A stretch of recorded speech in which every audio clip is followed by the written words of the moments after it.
ആകാശവാണി. നമസ്കാരം. പ്രത്യേക വാർത്താ ബുള്ളറ്റിൻ വായിക്കുന്നത് ക്രിസ്റ്റി എബ്രഹാം.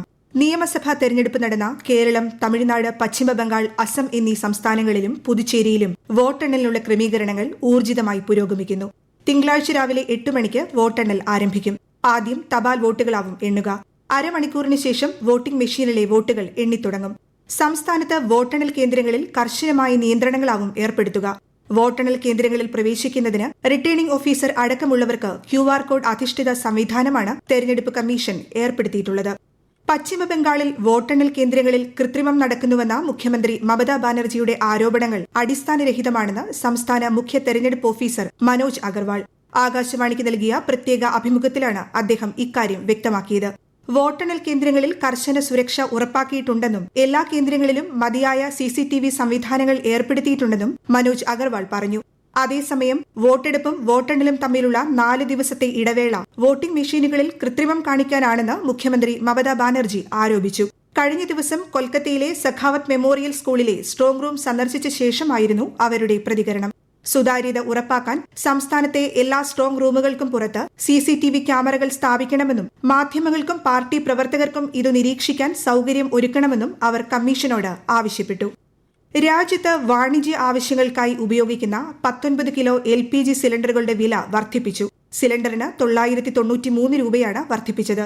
ഇതോടെ ഡൽഹിയിൽ പുതുക്കിയ വില 3071 രൂപ 50 പൈസയായി. പുതുക്കിയ നിരക്കുകൾ ഇന്നു മുതൽ നിലവിൽ വന്നു. എന്നാൽ ഗാർഹിക ആവശ്യങ്ങൾക്കുള്ള സിലിണ്ടറുകളുടെ വിലയിൽ മാറ്റമില്ല. അതേസമയം രാജ്യത്തെ പെട്രോൾ, ഡീസൽ വിലയിൽ മാറ്റമില്ലെന്ന് ഇന്ത്യൻ ഓയിൽ കോർപ്പറേഷൻ ലിമിറ്റഡ് അറിയിച്ചു. ഏകദേശം 33 കോടി ഉപഭോക്താക്കൾ ഉപയോഗിക്കുന്ന 14.2 കിലോയുടെ ഗാർഹിക സിലിണ്ടറുകളുടെ വിലയിലും മാറ്റം വരുത്തിയിട്ടില്ലെന്ന് കമ്പനി പ്രസ്താവനയിൽ വ്യക്തമാക്കി. പൊതുവിതരണ കേന്ദ്രങ്ങൾ വഴി നൽകുന്ന മണ്ണെണ്ണയുടെയും ആഭ്യന്തര വിമാന സർവീസുകൾക്കുള്ള ഇന്ധനത്തിന്റെയും വില വർദ്ധിപ്പിച്ചിട്ടില്ല. ഇന്ന് ബുദ്ധപൂർണിമ. ഗൗതമ ബുദ്ധൻ ജനിച്ചതും നിർവ്വാണം പ്രാപിച്ചതും ഇതേ ദിവസമാണ്. India, Nepal, Bhutan, Burma, Thailand, Tibet, Korea തുടങ്ങി ലോകമെമ്പാടുമുള്ള ബുദ്ധമത വിശ്വാസികൾ ഈ ദിവസം ആഘോഷിക്കുന്നു. ബുദ്ധപൂർണിമ ദിനത്തിൽ രാജ്യത്തെ ജനങ്ങൾക്ക് രാഷ്ട്രപതി, പ്രധാനമന്ത്രി ഉൾപ്പെടെയുള്ള പ്രമുഖർ ആശംസകൾ നേർന്നു. ലേയിലെ ചോങ്ലാംസറിൽ ശ്രീബുദ്ധന്റെ വിശുദ്ധ തിരുശേഷിപ്പുകളുടെ പ്രദർശനവും 2569ാമത് ബുദ്ധപൂർണിമ ആഘോഷങ്ങളും കേന്ദ്ര ആഭ്യന്തരമന്ത്രി അമിത്ഷാ ഉദ്ഘാടനം ചെയ്തു. ഭഗവാൻ ബുദ്ധന്റെ ജ്ഞാനം 2500 വർഷങ്ങൾക്ക് ശേഷവും പ്രസക്തമാണെന്ന് ആഭ്യന്തരമന്ത്രി പറഞ്ഞു. തൊഴിലാളികൾക്ക് ഐക്യദാർഢ്യവുമായി ഇന്ന് സാർവദേശീയ തൊഴിലാളി ദിനം. തൊഴിലാളികളുടെ സാമ്പത്തികവും സാമൂഹികവുമായ അവകാശങ്ങൾ നേടിയെടുക്കുന്നതിനായി നടത്തിയ പോരാട്ടങ്ങളുടെയും ത്യാഗങ്ങളുടെയും ഓർമ്മ പുതുക്കലാണ് ഈ ദിനം. 8 മണിക്കൂർ ജോലി എന്ന ന്യായമായ ആവശ്യത്തിനായി 1886 അമേരിക്കയിലെ ചിക്കാഗോയിൽ നടന്ന ചരിത്ര പ്രസിദ്ധമായ ഹേ മാർക്കറ്റ് സമരമാണ് മെയ് ദിനത്തിന്റെ ആധാരശില. തുടർന്ന് 1889 പാരീസ് സോഷ്യലിസ്റ്റ് സമ്മേളനത്തിന് പിന്നാലെയാണ് മെയ് 1 അന്താരാഷ്ട്ര തലത്തിൽ തൊഴിലാളി ദിനമായി ആചരിക്കാൻ തുടങ്ങിയത്. സംസ്ഥാനത്ത് വിവിധയിടങ്ങളിൽ ഇന്നു മുതൽ ചൊവ്വാഴ്ച വരെ ഇടിമിന്നലോടുകൂടിയ മഴയ്ക്ക് സാധ്യത.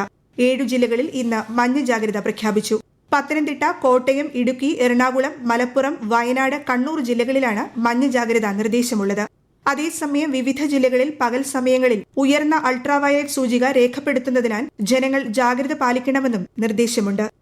പെരിയാർ കടുവ സങ്കേതത്തിനുള്ളിൽ സ്ഥിതി ചെയ്യുന്ന ചരിത്ര പ്രസിദ്ധമായ മംഗളാദേവി ക്ഷേത്രത്തിലെ ചിത്രാ പൌർണമി ഉത്സവം ഭക്തിസാന്ദ്രമായി.